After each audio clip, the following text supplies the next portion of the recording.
اشهد ان لا الہ الا اللہ وحدہ لا شریک لہ واشهد ان محمد عبدہ ورسولہ اما بعد فاعوذ باللہ من الشیطان الرجیم بسم اللہ الرحمن الرحیم الحمد للہ رب العالمین الرحمن الرحیم مالک یوم الدین ایاک نعبد و ایاک نستعین اہدنا الصراط المستقیم صراط الذین انعمت علیہم غیر المغضوب علیہم ولا الضالین۔ آج کے درس میں ہم سیدنا حضرت المسلم الموعود رضی اللہ تعالیٰ عنہ کے بیان فرمودہ تفسیر کبیر میں سے جو سورۃ الفاتحہ کی جو فضیلت اور اس کے جو مختلف نام اس میں بیان ہوئے ہیں، اس کی اہمیت بیان ہوئی ہے، اس کا ہم ذکر کریں گے۔ نیز حضور نے سورۃ الفاتحہ کی بنیاد پر جو دعا کی قبولیت کے جو 7 اصول آپ نے بیان فرمائے ہیں اس کا ذکر کریں گے۔ سردست ہم سورت کو لیتے ہیں کہ لفظ سورت کی کیا اہمیت ہے اور عربی زبان میں سے کیا معانی ہیں۔ عربی زبان میں لفظ سورت کے تقریباً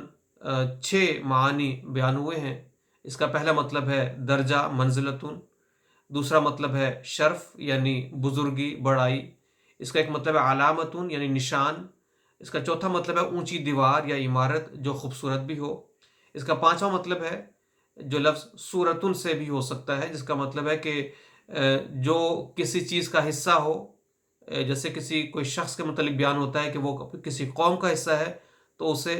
کہا جاتا ہے کہ ہوا فی اسعر الناس، کہ وہ قوم کے بقیہ لوگوں میں سے ہے۔ پھر اس کا ایک مطلب ہے چھٹا مطلب جو علامہ قرطبی نے بیان کیا ہے، اس کے مطابق ایسی چیز جو مکمل ہو، تندرست ہو اور ہر لحاظ سے پوری ہو۔ اونٹنی کے لیے استعمال کیا جاتا ہے، کوئی تندرست اور مکمل ہر لحاظ سے ہر عیب سے پاک اگر کوئی اونٹنی ہے تو اس کے لیے بھی عرب لوگ سورتن کا لفظ استعمال کیا کرتے تھے۔ قرآن کریم کے بعض ٹکڑوں کو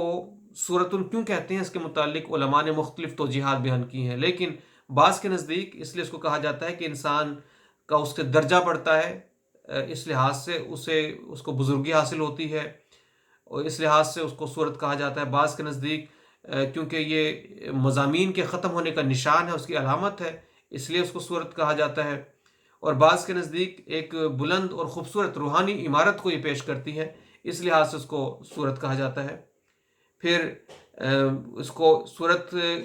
کے قرآن کریم کے مختلف ٹکڑوں کو سورت اس لیے بھی کہا جاتا ہے کہ اس میں ایک اعلیٰ مرتبہ اور بزرگی اس کے اندر پائی جاتی ہے، اور ان پر عمل کرنے والے کو دوسروں کے مقابل پر ایک خاص امتیاز حاصل ہوتا ہے۔ یہ بھی اس کو سورت کو قرآن کریم کے ٹکڑوں کو سورت کہنے کی ایک وجہ ہے۔ یہ جو لفظ سورت ہے یہ دراصل الہامی لفظ ہے، اور قرآن کریم میں بھی بیان ہوا ہے سورۃ البقرہ میں ہی، کہ اللہ تعالیٰ بیان فرماتا ہے کہ رسول کریم صلی اللہ علیہ وسلم کی زبان مبارک سے کہ ان کنتم فی ریب مما نزلنا علی عبدنا فأتوا بسورۃ من مثلہ، یعنی اگر تم شک پر ہو اس بات کی طرف جو ہم نے اپنے بندے پر جو بات نازل کی ہے، تو تم ایک صورت اس کی ملتی جلتی وہ لے آؤ۔ اس کے علاوہ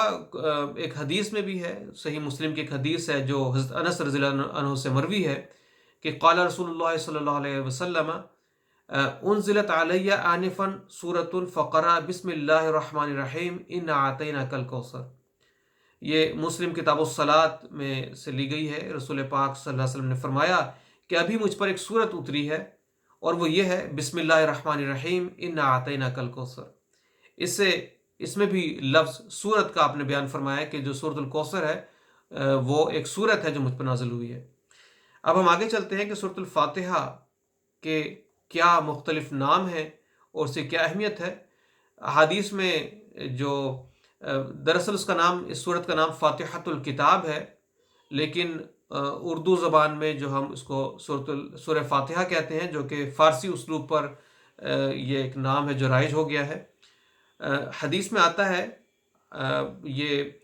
کہ عن عبادۃ بن الصامت عن النبی صلی اللہ علیہ وسلم قال لا صلاة لمن لم يقرأ بفاتحۃ الکتاب۔ یہ ترمذی کی حدیث ہے کہ رسول پاک صلی اللہ علیہ وسلم نے فرمایا کہ اس شخص کی نماز نہیں ہوئی جس نے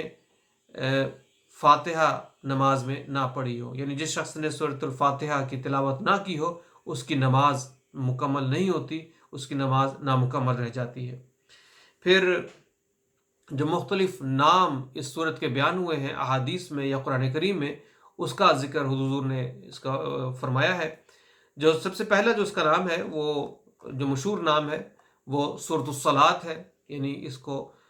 سورۃ الفاتحہ کو سورۃ الصلاۃ بھی کہا جاتا ہے۔ اور حدیث میں آتا ہے، رسول پاک صلی اللہ علیہ وسلم فرماتے ہیں کہ اللہ تعالیٰ فرماتا ہے، حدیث قدسی ہے کہ قسمت الصلاۃ بینی و بین عبدی نصفین، کہ میں نے اس صورت کو یعنی سورۃ الصلاۃ کو میں نے اپنے اور اپنے بندے کے درمیان آدھا آدھا اس کو تقسیم کر دیا ہے، یعنی آدھی صورت میں صفات الہیہ کا ذکر ہے اور آدھی میں بندے کے حق میں دعا کا ذکر ہے۔ پھر دوسرا نام اس کا سورۃ الحمد ہے، کیونکہ حدیث میں آتا ہے کہ رسول پاک صلی اللہ علیہ وسلم نے فرمایا کہ الحمد للہ ام القرآن و ام الکتاب و سبع المثانی، یعنی سورۃ الحمد سورت الحمد للہ کے دوسرے نام ام القرآن، ام الکتاب اور السبع المثانی ہے۔ یہ ابو داؤد میں حدیث درج ہے۔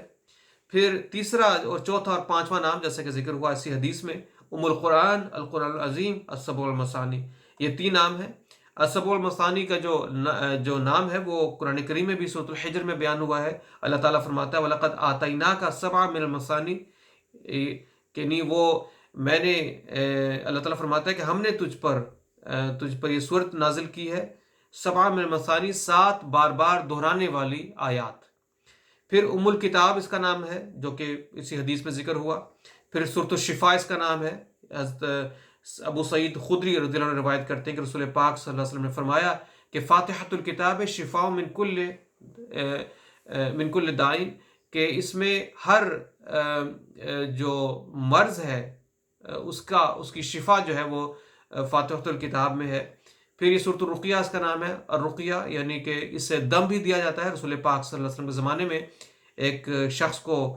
سانپ نے ڈس لیا، تو ایک صحابی نے اس پر سورۃ الفاتحہ پڑھ کر اس کو دم کیا تو وہ اس کو شفا حاصل ہو گئی۔ تو رسول پاک صلی اللہ علیہ وسلم نے جب علم میں یہ بات آئی تو آپ نے اس سے پوچھا کہ تجھے کیسے پتہ لگا کہ یہ اس صورت میں شفا بھی ہے؟ تو اس صحابی نے عرض کیا کہ یا رسول اللہ، میرے دل میں یہ بات آ گئی تھی، اس لیے میں نے یہ دم کر دیا۔ پھر اس کا ایک نام جو ہے نواں نام سورۃ الکنز ہے۔ کنزن کا مطلب ہے خزانہ، اور رسول پاک صلی اللہ علیہ وسلم فرماتے ہیں کہ اللہ تعالیٰ نے ان اللہ آتانی فیما من بہ علیہ فاتحۃ الکتاب وقال یہ کنز من کنوز عرشی، کہ رسول پاک صلی اللہ علیہ وسلم فرماتے ہیں کہ اللہ تعالیٰ نے جو احسان فرما کر مجھے انعام دیے ہیں ان میں سے ایک فاتحۃ الکتاب بھی ہے، اور اللہ تعالیٰ نے مجھ سے فرمایا کہ یہ میرے عرش کے خزانوں میں سے ایک خزانہ ہے۔ بس یہ جو فاتحہ اس کے علاوہ ایک نام ہے جو حضور نے پہلے بھی ذکر فرمایا، تو اس لحاظ سے مختلف نام اس کے بیان ہوئے ہیں۔ یہ 9 نام جو ہیں جو حضور نے یہاں ذکر کیے ہیں، اس کے علاوہ بھی صحابہ سے اور مختلف مفسرین نے اس کے بہت سے نام بیان کیے ہیں۔ پھر بائبل میں بھی یعنی تورات میں بھی اس کا ذکر آتا ہے۔ بائبل میں مکاشفات میں باب 10 آیت نمبر 2 میں اس کا ذکر ہے، اور باقاعدہ فاتحہ لفظ جو ہے وہاں بیان ہوا ہے۔ ذکر آتا ہے کہ اور اس کے ہاتھ میں ایک چھوٹی سی کتاب کھلی ہوئی تھی، اور اس نے اپنا داہنا پاؤں سمندر پر اور بایاں خشکی پر دھرا، اور بڑی آواز سے جیسے ببر گرجتا ہے پکارا، اور جب اس نے پکارا تب بادل نے گرجنے کی اپنی 7 آوازیں دیں۔ اس میں سورت کا نام جو ہے وہ عبرانی لفظ جو ہے فتوحہ ہے، اور وہ فاتحہ جو ہے اسی سے ملتا جلتا لفظ ہے، وہی لفظ ہے جو اس کو فتوحہ کے لفظ سے بائبل میں عبرانی لفظ میں زبان میں اس کو استعمال کیا گیا ہے۔ اور اس پیش گوئی میں جو گرج کی 7 آوازوں کا ذکر ہے اس سے مراد اس سورت کی 7 آیات ہیں۔ اور مسیحی مصنفین نے بھی ذکر کیا ہے کہ اس سے مراد آئندہ زمانے میں جب مسیح موعود کی جو آمد ہوگی اس وقت اس کا اس سے تعلق ہے۔ تو یہ اس کا ذکر جو ہے بہرحال بائبل میں بھی موجود ہے۔ پھر جو اس کی مختلف معانی جو اس میں بیان کیے گئے ہیں، وہ اس سے آگے چلتے ہوئے جو حضور نے اس کے جو فضائل جو بیان کیے ہیں میں وہ اس کو پیش کرتا ہوں۔ حضرت صلی اللہ علیہ وسلم نے ایک ان سے فرمایا کہ ما انزل اللہ فی التوراۃ ولا فی الانجیل مثل ام القرآن وہی السبع المثانی وہی مقسومۃ بینی و بین عبدی ولعبدی ما سأل۔ یہ حدیث قدسی ہے کہ رسول پاک صلی اللہ علیہ وسلم فرماتے ہیں کہ اللہ تعالیٰ نے نہ تورات میں اور نہ انجیل میں کوئی ایسی صورت اتاری جیسے کہ ام القرآن یعنی سورہ فاتحہ، اور اس کا ایک نام السبع المثانی ہے، یعنی 7 بار بار دہرائی جانے والی آیات۔ اور فرمایا کہ اللہ تعالیٰ نے اس کے بارے میں مجھے فرمایا ہے کہ وہ میرے اور میرے بندے کے درمیان بحصہ مساوی آدھی آدھی اس کو بانٹ دیا گیا ہے، اور اس کے ذریعے سے میرے بندے جو دعا مجھ سے کریں گے وہ ضرور قبول کی جائے گی۔ اب اس سے مراد یہ نہیں کہ انسان جو ہے سورہ فاتحہ پڑھ کر جو بھی دعا کرے وہ قبول ہو جائے گی، بلکہ اس کا مفہوم یہ ہے کہ جو ذریعہ دعا کا اس میں بتایا گیا ہے اس کا اختیار کرنا ضرور دعا کو قبول کروا دیتا ہے۔ اب اس میں وہ کیا ہے، یہ حضور نے 7 اصول بیان کیے ہیں جو سورۃ الفاتحہ میں بیان ہوئے ہیں۔ یعنی پہلا ذریعہ ہے اب وہ بسم اللہ، دوسرا ذریعہ الحمدللہ، تیسرا ذریعہ الرحمن، چوتھا الرحیم، پانچواں مالک یوم الدین، چھٹا ایاک نعبد اور ساتواں ایاک نستعین۔ گویا یہ 7 اصول ہیں جو دعا کی قبولیت کے وہ اللہ تعالیٰ نے اس صورت میں بیان کیے ہیں۔ پہلا اصول جو ہے وہ یہ کہ جب انسان جس مقصد کے لیے دعا کرے وہ بسم اللہ کے مطابق ہو، یعنی جو مقصد ہو وہ نیک ہو، وہ مقصد برا نہ ہو، خدا تعالیٰ کا نام لے کر اس کی استعانت طلب کر کے جو دعا کی جائے گی لازماً ایسے ہی کام کے متعلق ہوگی جس میں اللہ کی ذات بندے کے ساتھ شریک ہو سکتی ہے۔ دیکھو حضور فرماتے ہیں کہ ان مختصر الفاظ میں دعا کے حلقے کو کس طرح واضح کر دیا گیا ہے۔ حضور فرماتے ہیں کہ میں نے بہت سے لوگوں کو دیکھا ہے جو لوگوں کی تباہی کے لیے دعا کرتے ہیں۔ بعض لوگ جو چور ہے اور وہ چوری کے لیے دعا کرے، چوری کے لیے جانے سے پہلے اور بسم اللہ کر کے دعا کرے تو دعا کیسے قبول ہو سکتی ہے؟ یا بعض لوگ جو ناجائز مقاصد کے لیے دعا کرتے ہیں، کسی کی تباہی کے لیے دعا کرتے ہیں، تو حضور فرماتے ہیں کہ تمام جو دعائیں ہیں وہ قبول نہیں ہو سکتی اگر ان کے مقاصد درست نہ ہو، ان کے مقاصد نیک نہ ہو۔ پھر دوسرا جو اصول اس میں بیان ہوا ہے اصل وہ الحمدللہ رب العالمین۔ حضور فرماتے ہیں اس کی تفصیل میں کہ یعنی دعا ایسی ہو کہ اس کے نتیجے میں خدا تعالیٰ کے دوسرے بندوں کا بلکہ سب دنیا کا فائدہ ہو۔ یعنی اللہ تعالیٰ کی جو حمد ہے مضمون رب العالمین کا، اس میں وہ دعا بھی ایسی ہو جو سب کے فائدے کے لیے ہو، نقصان کے لیے نہ ہو، اور اس کے قبول کرنے سے اللہ تعالیٰ کی حمد ثابت ہوتی ہو اور اس پر کسی قسم کا الزام نہ آتا ہو۔ تیسری جو اصول اس میں بیان ہوا ہے وہ یہ کہ اللہ تعالیٰ کی وسیع رحمت کو جنبش دی گئی ہو اور اس دعا کے قبول کرنے سے اللہ تعالیٰ کی صفت رحمانیت ظاہر ہوتی ہو۔ پھر چوتھا اصول جو اس میں بیان ہوا وہ یہ کہ اس دعا کا تعلق اللہ تعالیٰ کی صفت رحیمیت سے بھی ہو، یعنی وہ نیکی کی ایک ایسی بنیاد ڈالتی ہو جس کا اثر دنیا پر ایک لمبے عرصے تک رہے اور جس کی وجہ سے نیک اور شریف لوگ، فرمایا ایک لمبے عرصے تک رہے اور جس کے وجہ سے نیک اور شریف لوگ متواتر فوائد حاصل کریں یا کم از کم ان کے راستے میں کوئی روک نہ پیدا ہوتی ہو۔ یعنی دعا بھی ایسے کام کے لیے ہو جس سے لوگوں کو نیکی کی طرف ترغیب ہو اور وہ ایک لمبے عرصے تک وہ لوگوں کو نیکی کی طرف جو ہے بڑھانے والی ہو۔ پھر پانچواں جو اصول اس دعا کے لیے جو اس صورت میں بیان ہوا وہ یہ کہ جب بندہ دعا کرے تو دعا ایسی ہو کہ اللہ تعالیٰ کی صفت مالک یوم الدین کا بھی خیال رکھا گیا ہو۔ یعنی دعا کرتے وقت انسان ظاہری ذرائع کو بھی استعمال کرے اور ان کو نظر انداز نہ کرے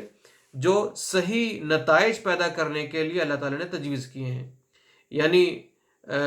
مقصد بھی نیک ہو اور جو ذرائع انسان کو اللہ تعالیٰ نے دیے ہیں وہ ذرائع اللہ تعالیٰ کے عطا کیے ہوئے ان کو بھی اس حق میں اس مقصد کے لیے استعمال کرنے والا ہو۔ یہ بھی دعا کی قبولیت کا ایک اصول ہے۔ حضور فرماتے ہیں کیونکہ وہ سامان بھی اللہ تعالیٰ نے ہی بنائے ہیں اور اس کے بتائے ہوئے طریق کو چھوڑ کر اس سے مدد مانگنا گویا ایک غیر معقولی بات ہے۔ انہیں اللہ تعالیٰ نے جو راستے دیے ہیں، جو ذرائع اللہ تعالیٰ نے ہمیں میسر فرمائے ہیں، ان کو استعمال کیے بنا اگر ہم دعا کریں تو گویا کہ ہم اس کے راستے کو چھوڑ کر ہم دعا کر رہے ہیں۔ جو راستے اللہ تعالیٰ نے ہمیں دیے ہیں، دکھائے ہیں، ان کو استعمال کر کے بندے کو رب سے دعا کرنی چاہیے۔ پھر آخر میں جو اصول، جو اس کے بعد اصول جو اس میں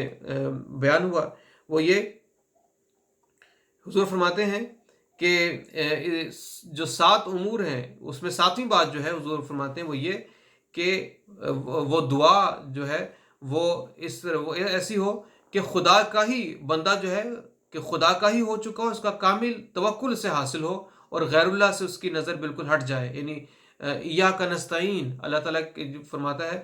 تو گویا انسان ہر دوسری چیز، ہر دوسرے جو غیر اللہ ہے، ہر دوسرا ذریعہ اس سے بالکل انسان ہٹ جائے اور اس کی نظر مکمل طور پر اللہ تعالیٰ کی ذات کے اوپر ہی مرکوز ہو جائے۔ اور یہ وہ 7 اصول ہیں جو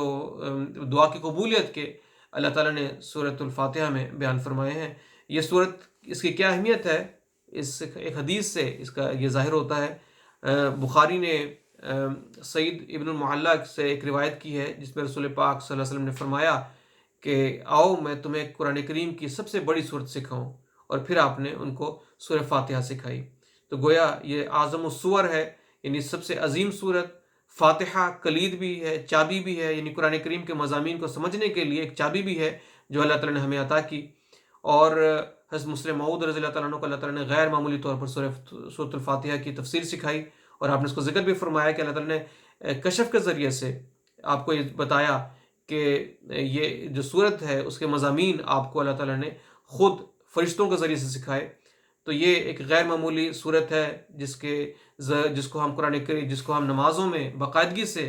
پڑھتے ہیں، اور اس کے مضامین پر غور کرنے سے اللہ تعالیٰ ہمارے کئی جو مسائل ہیں ان کو حل کرتا ہے، اور ہماری تمام دعاؤں کی قبولیت کے جو اصول ہیں وہ اس صورت میں بیان کیے گئے ہیں۔ یہ وہ خوبصورت دعا ہے جس کو ہم ہر نماز میں پڑھتے ہیں۔ اللہ تعالیٰ ہمیں توفیق دے کہ اس صورت کی گہرائی کو پانے والے ہوں، اور اس صورت کی گہرائی اور اس میں بیان ہوئے مضامین کو سمجھتے ہوئے اپنی دعاؤں کو اللہ تعالیٰ کے حضور پیش کرنے والے بنے۔ اللہ تعالیٰ ہم سب کو اس کی توفیق دے، آمین، اللہم آمین، وآخر دعوانا الحمدللہ رب العالمین۔